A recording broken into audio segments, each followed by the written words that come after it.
Okay, welcome back. So we're going to extend the last demo that I did with the animating a cursor and going over and clicking. And what we're going to do now is actually use a JSON set of actions. So let me paste this into here. And what I've done is I've created a JSON array with a bunch of steps in it. And you can see I have three panels. I've got this panel, which is this one right here. I've got this panel, which is this one right here. And then, of course, this panel. And then we've got our cursor hanging out way over here. And you'll notice I have IDs for each panel, so I can differentiate them. So what I want to do is make an array where I can pass through a series of actions that allow me to do different things in a series. So this is my array. Basically, I'm going to move to panel 1, which is right here. Then I'm going to click panel 1, and then it's going to do something. And then I'm going to move to panel 2, click it, panel 3, click it.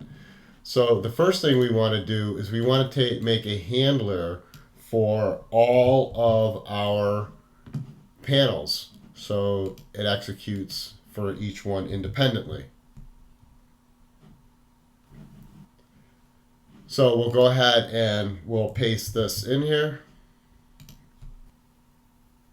And we'll go ahead and look at this function here.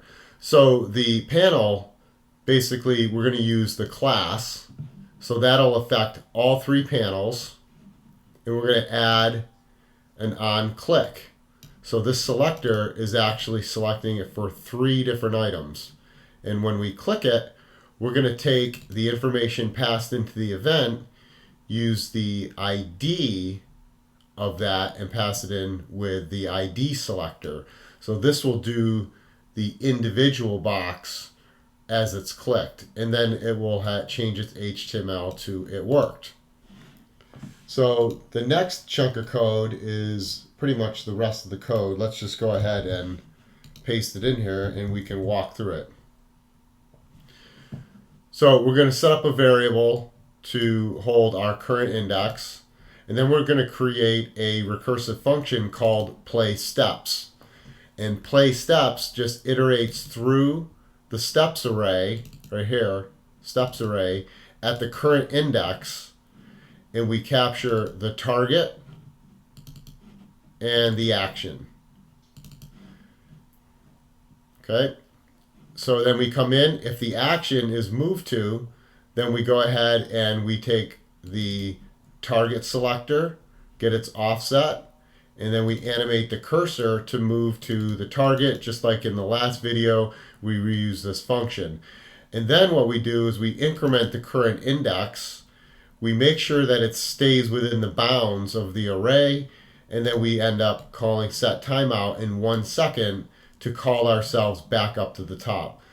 So eventually, this will get down into here and actually not call the animation, and then that basically means we've gotten to the end of the array. And we also do the same exact logic here for the click. If once we're out of the step, we just simply don't reschedule.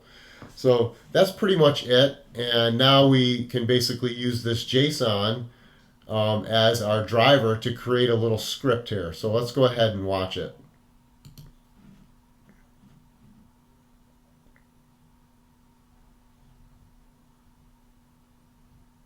And there you go. So if you like this blog and you like this video, go check out my blog below. I basically have all the JSFiddle that you're seeing here, and you can access it and get the code. And thanks for watching.